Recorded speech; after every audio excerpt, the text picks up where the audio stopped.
یہ مدرسے کے بچے تم اس کو آسان مت سمجھنا، یہ نئے منہ بچے یاد رکھنا، جب تم رات کے 12 بجے موبائل کے اسکرین پر دیکھ کر تم گندی تصویروں کو دیکھ کر تم ننگی تصویروں کو دیکھ کر جب تم سوتے ہو تو دن کے 10 بجے تک تم سوتے رہتے ہو، لیکن قربان جاؤ یہ نئے منہ بچے 4 بجے فجر سے پہلے اٹھ کر قرآن کی تلاوت فجر سے پہلے اٹھ کر استنجا کر کے وضو کرتا ہے، ٹھنڈے ٹھنڈے پانی سے وضو کر کے قرآن کی تلاوت کرتا ہے، قرآن پڑھتا ہے، قال اللہ قال رسول کی آوازیں بدلتا ہے۔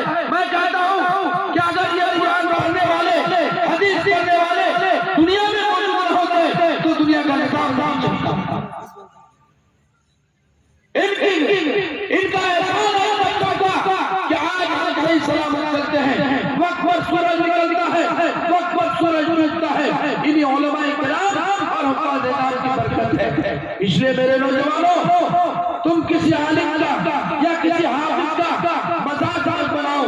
قرآن کے حافظ کا وہ درجہ ہے، وہ مقام ہے، وہ بلندی ہے۔ اللہ نے کیا کہا ہمارے زمانے میں؟ قرآن ایک ایسی مقدس کتاب ہے جو معجزہ سے بھرا ہوا ہے، ایک ایک آیت معجزہ ہے۔ قرآن وہ مقدس کتاب ہے جو اس کو کوئی دنیا کی طاقت مٹا نہیں سکتی ہے۔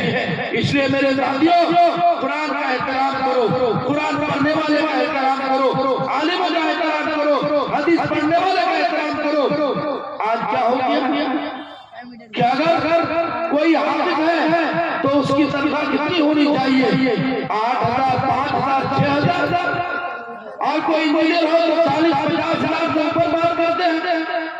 میرے ساتھیوں، اگر ہمارے سینے میں قرآن کی عظمت ہے، ہمارے دلوں میں قرآن کی عظمت ہے، تو قرآن پڑھانے والے کی تنخواہوں پر بھی ہماری عظمت ہونی چاہیے۔ اس کی تنخواہ 15 سے 20,000 ہونی چاہیے، 25,000 ہونی چاہیے۔ اس لیے میرے نوجوانوں، بڑا احسان ہے اس ادارے والے کا۔ یہ جو نعمانیات شیشہ گاچی ہے، ہمارے اسلامی کا بہت پرانا ادارہ ہے۔ مولانا محمد حسین صاحب نور اللہ علیہ اس زمانے کا ادارہ ہے۔ سارے ادارے بعد میں آئے، ہر چیز میں ہر چیز میں نشو و فراز ہوتا ہے، لیکن آج نعمانیات شیشہ گاچی، نعمانیات شیشہ گاچی جو آج نور پر ہے، شیشہ گاچی پوا خالی کے لوگوں کے اخلاص کی برکت ہے۔ اس لیے میرے نوجوانوں، اترانے کی ضرورت نہیں ہے، بلکہ اللہ کی نعمت کا شکریہ ادا کرنے کی ضرورت ہے کہ آج ہمارے یہاں نعمانیات شیشہ گاچی کے معتمد، چاہے مولانا اشرف ندوی ہو، چاہے ہمارے اساتذہ ہو، چاہے ہمارے جتنے بھی کارکنان ہو، ان کی محنتوں کو اور کوششوں کو اور ان کی محبتوں کو ہم کو سراہنا چاہیے۔ چند نمونے بچے، ہم اپنے گھر میں 2 بچوں کو سنبھال نہیں پاتے، ہم اپنے گھر میں 2 بچوں کو خود نہیں رکھ پاتے، لیکن یہ اساتذہ اپنے بیوی بچوں کو چھوڑ کر آج کے ننھے منھے بچوں کی تعلیم کے لیے صبح سے لے کر شام تک پریشان کرتے ہیں۔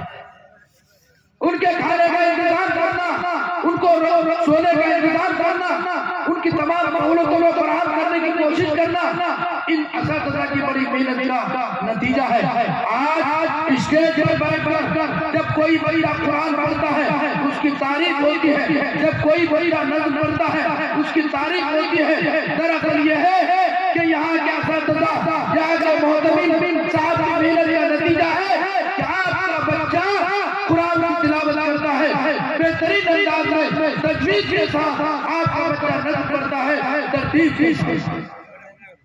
اس لیے میرے نوجوانوں، غیور نوجوانوں، ہمیں سب کو قرآن کی طرف اپنے آپ کو جھکانی۔ اللہ نے کیا کہا کہ قرآن ایک ایسی مقدس کتاب ہے جو لازوال ہے، بے مثال ہے۔ دنیا میں جتنی کتابیں نازل ہوئی، تورات بھی اللہ کی کتاب، زبور بھی اللہ کی کتاب، انجیل بھی اللہ کی کتاب۔ پوچھو نوجوانوں، مشرق سے لے کر مغرب تک، شمال سے لے کر جنوب تک، کہیں بھی تلاش کرو، تمہیں تورات کا حافظ نہیں ملے گا، انجیل کا حافظ نہیں ملے گا، زبور کا حافظ نہیں ملے گا۔ اگر کہیں پر حافظ ملے گا کتاب ہے جس کو ہم خاتون مسجد کہتے ہیں. آج کل تو ہمارے نوجوان موبائل میں لگے ہوئے ہیں. پہلے کے نوجوان جو اسکول کالج سے آتے تھے تو اپنے مطالعے میں خاتون مسجد کو اور الہدیٰ وہ ماہنامہ نکلتا تھا اس کو مطالعہ کرتے تھے, معلومات حاصل کرتے تھے. لیکن آج کل کے نوجوان اس طرف کسی کی توجہ نہیں ہے. لیکن یاد رکھنا ایک چھوٹی سی کتاب خاتون مسجد کا ایک صفحہ صبح یاد رہتا ہے, شام کو بھول جاتا ہے. وہ قرآن 10-30 پاروں پر مشتمل ہے. ایک بچہ قرآن کا یاد کرتا ہے, ایک گھنٹے میں 30 پارے قرآن کو سناتا ہے. یہ قرآن کا یاد ہے.